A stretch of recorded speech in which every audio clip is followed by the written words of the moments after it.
All right, here we are. I guess if you're watching this, you know that my name is Jason Olborn, and I was one part of a really good Australian news show that is no more. And this will be the last edition for that era in Australian independent media. And a little bit of a lump in the throat as we address what's going on. I was asked not to use the Daily Australian Substack page, but I have to because we have a bunch of subscribers there on that page that are owed the courtesy of being able to round up what we're doing right here. So, on Friday, we were, both of us, promising you that I would come back on Tuesday with a report from where I was at the weekend on the Gold Coast at the Free Speech Summit. And I got to attend that event. And as it turned out at the last minute, I was asked to stand in and become the MC for the entire event from 9 till 6 on Saturday, from 8 until 11 on Saturday night for the awards, and then backing up again 9 till 6 on Sunday. Very grateful to stand up and do that for the opportunity to represent the people of Australia for a Free Speech Summit.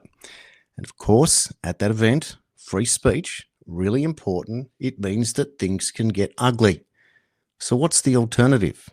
To censor free speech? Wasn't that exactly what we have been fighting for against the last 5 years? So with that in mind, that was the mission statement. And I think it was a pretty good event. And certainly there were things that hurt my ears, and there were things that hurt other people's ears. And other people cheered and clapped. And that's the point.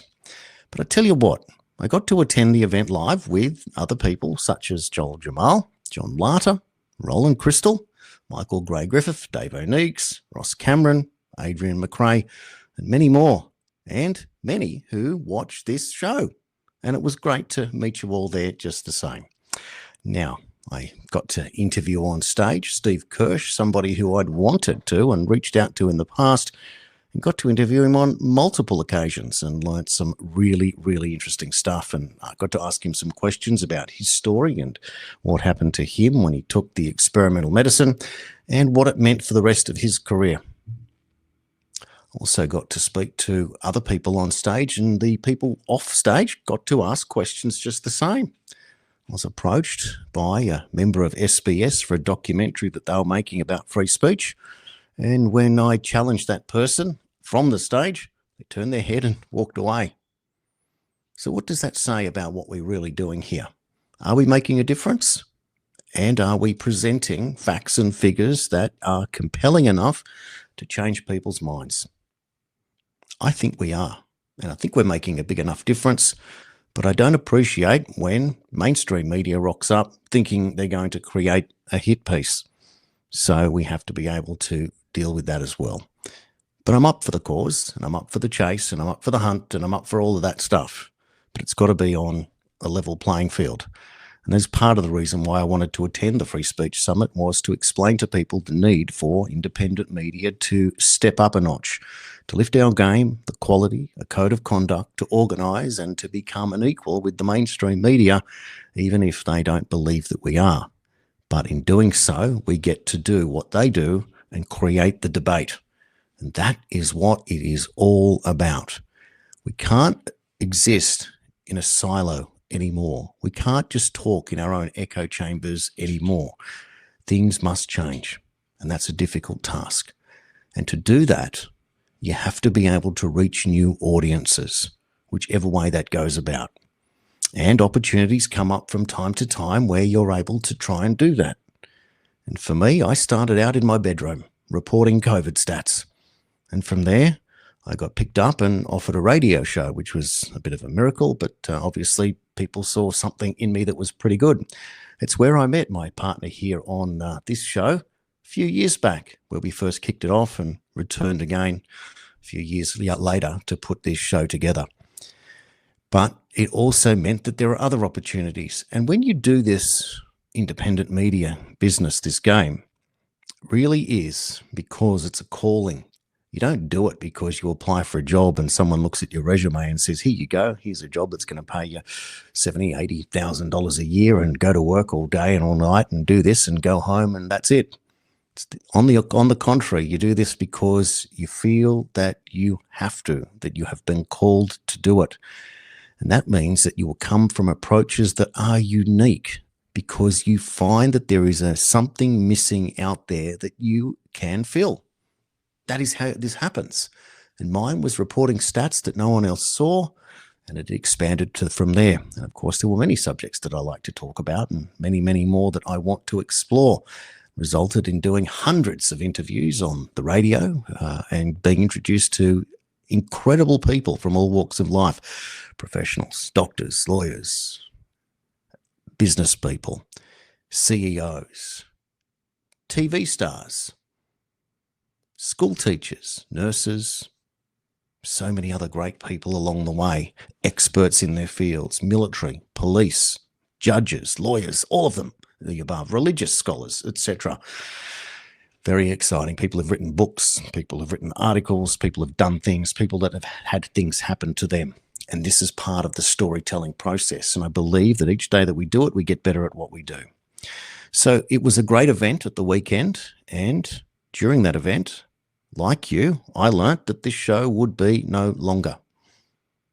And many of you learnt before me because I was out working on stage and interviewing various different people and presenting and going through the beautiful process of being an MC and engaging with an audience. So whilst I am sad that this show must come to an end, I don't have any regrets for the feeling that what I was doing was out there working to make a difference.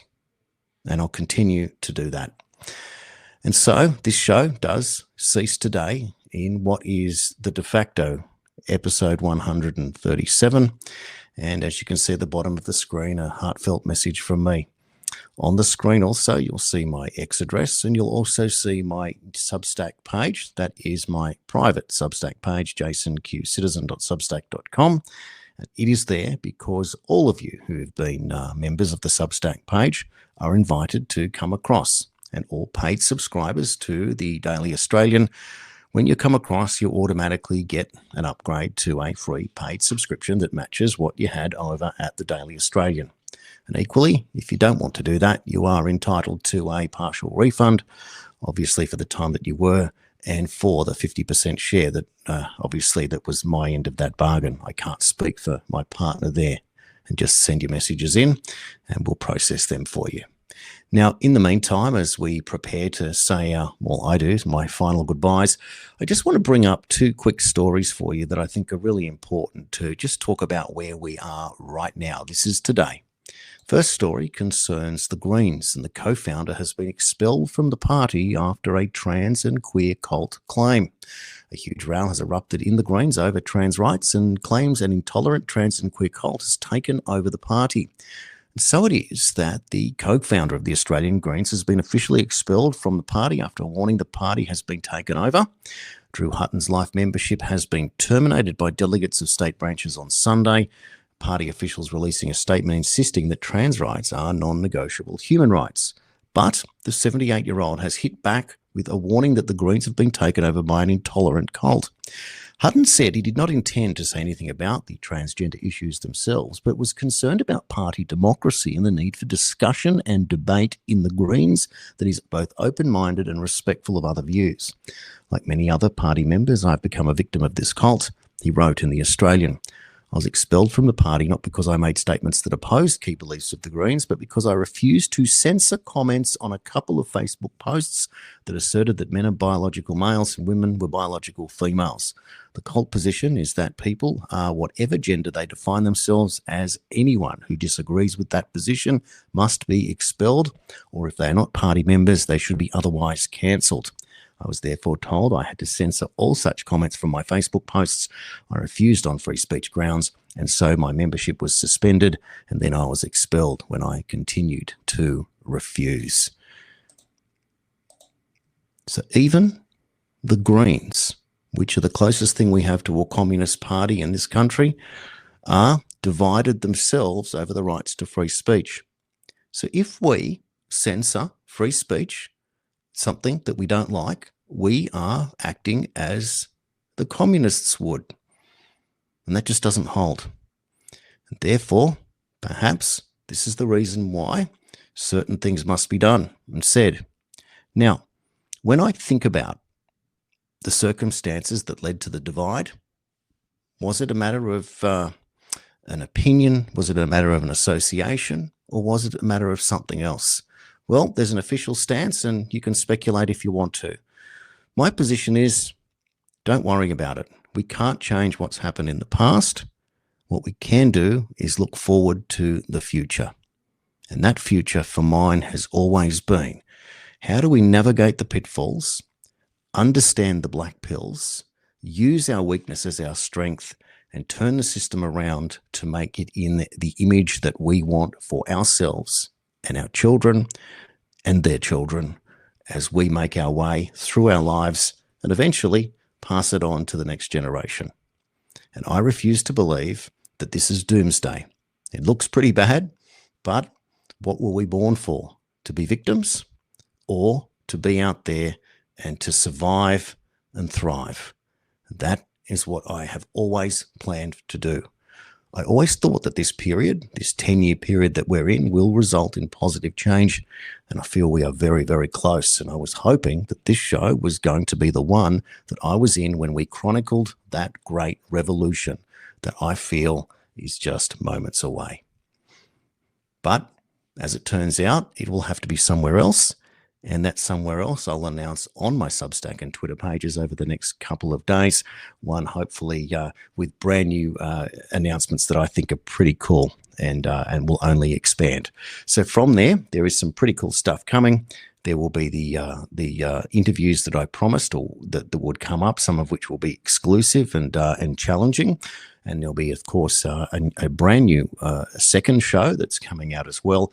And I'll be interviewing people from here in Australia, from the United States, and from the rest of the world as well. I will open that back up, as my interviewing is one of my great loves in the business that I'm doing here. And of course, I love reporting the news and the facts, and I will accommodate that in a new show. One of the other things that I believe that is lacking here is a connection to the younger generation, and I'll be working towards introducing new young people into news and interviews and opinions and getting to find out what they understand and what they want and what they feel is missing for them. And hopefully we'll be able to open up a debate with those that want to challenge them. So we're going to renew, we're going to modernize and come up with great new concepts. So for that, I'm absolutely thrilled. Now, the last story that I'll bring up before we sign off is this astonishing thing that has also popped up today, and it concerns this. I don't know if you've heard about it. It's called The Velvet Sundown, inside the bizarre truth about a popular band, the bizarre story of a band that is so popular it is getting 1.5 million monthly listeners on Spotify. They've now released their fourth album, but we find out that the band is 100% fake. It's artificial intelligence. They're not real people. It is all designed by computer program, and people are absolutely loving what they're saying, if you can believe that. And so we live in an age where we face the threat of AI, transhumanism, which for mine is when that chip goes into their head for somebody to be able to gain competitive advantage to get a job. And at that point, that's the big cutoff. I'm not going to get into the details of it, but I'll talk about it on other forums. But what I learned from Steve Kirsch at the weekend about AI and what I learned recently from John Eastman about AI is just the beginning. And there is two sides to every story, as there always is. And so I will back my associations. I will be proud and stand up for what I believe in, and I will do whatever I can to be able to be your representative and those for all Australians in bringing free speech, legitimising independent media, and raising the standards as high as we can possibly get, even if we have to muck around with the riffraff and the rat bags and be vilified and all of the rest of the stuff that we have to do to get there. Well, you have to grow a thick skin in this business when you put your mug up there to get knocked off, but that is the whole point. So for all of you out there that have followed and supported and this show and myself, I thank you, and I look forward to seeing you in a brand new, guys, on the other side of this on another platform. Please note there where you can find me, Jason Q Citizen 1 on X, jasonqcitizen.substack.com. And I thank everyone for being a part of this fantastic adventure as we say goodbye to the Daily Australian. And I thank you for supporting independent media. That's us, all out for 137. And may we all achieve the goals that we had hoped for and never have to deal with tyranny ever again. Well, that's going to be a challenge, but we're going to keep going until we cannot. Thank you from the bottom of my heart for Jason Olbourne signing out right now. See ya on the next show, wherever that may be.